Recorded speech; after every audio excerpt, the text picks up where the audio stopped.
l'honorable député de Québec. Merci beaucoup. Merci, Monsieur le Président, et merci à mon parti, justement, pour nous permettre de débattre de quelque chose qui est très important. J'aimerais aussi remercier Peter, en fait, le député de Easton... voilà, mon député collègue critique principal en matière d'anciens combattants, pour son excellent travail. Vous savez, il est dans ce comité des anciens combattants depuis de nombreuses années. Et partout que je vais, partout au Canada, nous avons été récemment, justement, à Halifax, et j'ai rencontré des gens qui soulignaient, qui appréciaient le travail qu'il faisait. Et cette motion s'inscrit justement dans tout ce travail qu'il fait pour les anciens combattants et que notre parti, avec fierté, soutient, parce que nous avons à cœur d'honorer nos anciens combattants, ces héros qui ont été là où personne ne voulait aller. Ils y ont été avec fierté, relever des défis absolument de manière brillante. Et je pense qu'on peut être fiers de ça. Cette motion, en fait, elle est toute simple. Cette motion, elle veut simplement qu'on épargne justement le ministère des anciens combattants des compressions budgétaires qui ont été annoncées par le gouvernement de faire de 5 à 10 des coupes justement dans les ministères et organismes. On veut épargner les anciens combattants comme l'ont fait d'ailleurs d'autres pays tels l'Australie, les États-Unis et même la Grande-Bretagne lorsqu'il est venu le temps de justement compresser le budget. Ils ont épargné eux, leurs anciens combattants. Et je pense que nous, on doit faire la même chose. Il faut absolument les soutenir et leur montrer qu'on ne veut pas qu'ils se sentent abandonnés seuls face à cette situation. Donc, cette motion, elle est, je peux dire aussi, en fait, je pense encouragée par la Légion royale canadienne et le Bureau de l'Ombudsman qui se disent très préoccupés par ces compressions budgétaires qui ont été annoncées par le gouvernement. Et on espère que, justement, le gouvernement n'ira pas de l'avant avec ça parce que c'est des services et des soins qui sont accordés à nos anciens combattants dont il est question finalement. Quand on regarde le budget des anciens combattants, on sait que c'est 90 de ce budget qui est alloué aux prestations et services, aux programmes aussi qui sont accordés, destinés aux anciens combattants. Donc, c'est évident à ce moment-là que si nous faisons des compressions budgétaires, c'est de ces services-là, c'est de ces prestations-là dont il sera question. 70 du personnel aux anciens combattants s'assure justement d'offrir un service direct aux anciens combattants et c'est ce qui fait qu'avec très peu de ressources, ils arrivent justement à pouvoir accorder tous les soins nécessaires. Bien que, à ce moment-ci, je vous dirais qu'il y a encore beaucoup de travail à faire, mais justement, ils arrivent avec peu de moyens à relever tous ces défis avec brio. Alors, bien évidemment, si nous coupons justement dans ce budget des anciens combattants, c'est dans les services, c'est dans du personnel qui s'assure de donner ces soins directs-là.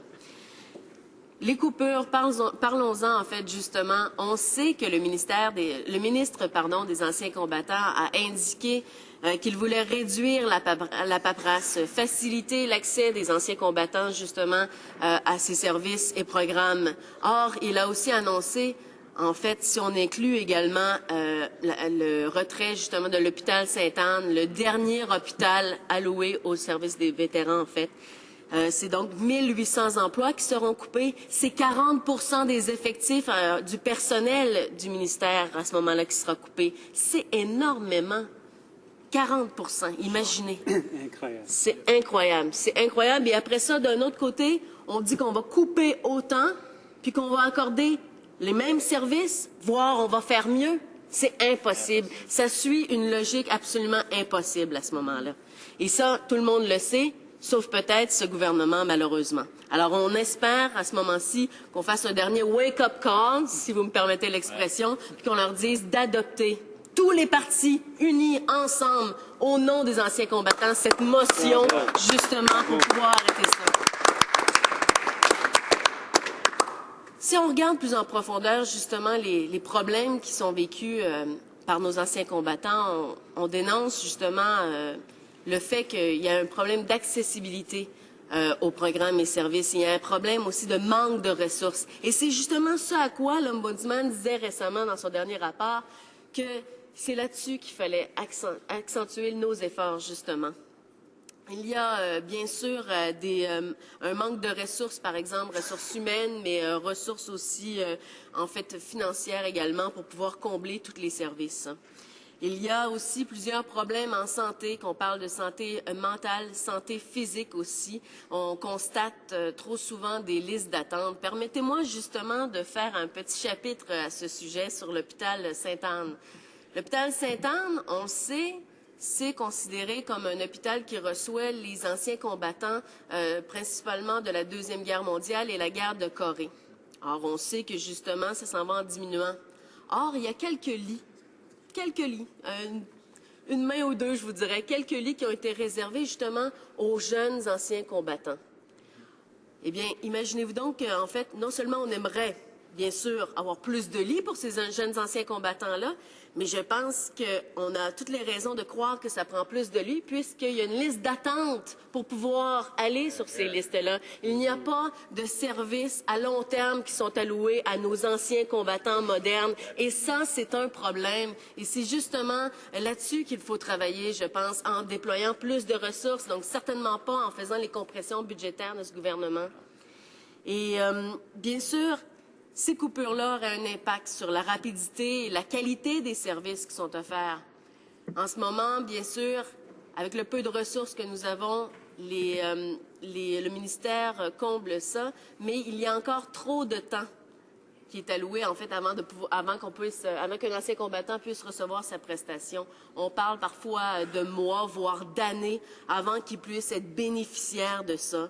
Alors, bien sûr, si on devait couper dans le personnel, dans les ressources, il est évident que ça aura un impact très sérieux, un impact très, très grave à ce moment-là sur nos anciens combattants. Et je ne saurais aussi passer sous silence la très grande importance de recherche en santé que nous devons déployer pour les anciens combattants. Les besoins sont criants. Bien sûr, on voit que les bénéficiaires, les prestataires, sont peut-être moins nombreux que lors de la Deuxième Guerre mondiale ou la guerre de Corée. Mais la complexité des cas modernes des anciens combattants d'aujourd'hui, elle requiert un certain nombre de ressources qu'il ne faudrait vraiment pas ignorer. Il ne faudrait pas penser qu'ils en ont besoin de moins, en fait. C'est tout le contraire, en fait. Ils ont besoin de davantage de ressources. On doit aller s'informer, s'enquérir de recherche en santé mentale, en santé physique aussi. Et puis, d'ailleurs, je vous remets aussi en contexte, il y a quelques mois, lors de la Semaine des anciens combattants, on a eu plusieurs anciens combattants, dont un ancien combattant dans ma circonscription, M. Pascal Lacoste, M. Pascal Lacoste s'est levé justement pour dénoncer le fait qu'il avait la difficulté à recevoir des soins. Il avait de la difficulté à recevoir des soins, tout comme plein d'autres anciens combattants. Et à ce moment-là, qu'est-ce qu'on a constaté lors de cette semaine-là des anciens combattants? C'est que ça l'a réveillé chez plusieurs anciens combattants, from coast to coast to coast, partout au Canada finalement, des problèmes justement dans cette possibilité-là d'avoir des soins. À ce moment-là, le ministre des anciens combattants a indiqué qu'il était conscient qu'il y avait des problèmes et qu'il fallait améliorer les choses. Il a donc mis sur place un comité consultatif sur la santé des vétérans qui, à ce jour, on ne sait pas trop exactement ce qu'il fait. On ne sait pas exactement trop. On sait qu'il y a eu quelques réunions, mais il avait fait la promesse que le premier sujet qu'il oserait aborder justement sur le comité consultatif sur la santé des vétérans, ce serait l'exposition à l'uranium appauvri. Il avait fait ça pour rassurer nos anciens combattants, dont cet ancien combattant dans ma circonscription, M. Pascal Lacoste, pour leur rassurer finalement que oui, on savait que c'était important pour lui et oui, on allait se pencher sur ce problème-là. Or, depuis, vraiment, c'est silence radio. On m'avait dit de rester branché. Je me souviens d'avoir posé une question ici même en Chambre pour savoir comment tout ça allait s'orchestrer, le mandat de ce comité-là, s'il allait déposer un rapport en Chambre également, mais c'est silence radio. Pas de retour du cabinet. C'est absolument honteux. C'est absolument un problème à ce moment-là. Et nous n'allons pas abandonner nos anciens combattants. Nous allons pousser davantage pour avoir plus de recherche en santé, pour avoir plus d'investissements, pour pouvoir les soutenir, ces anciens combattants-là, pour pouvoir laisser un message aussi à ceux qui voudraient se joindre à l'armée que oui, lorsque vous deviendrez un ancien combattant, on ne vous laissera pas tomber. On ne vous laissera pas, justement, être sans soins, sans service. Merci bien.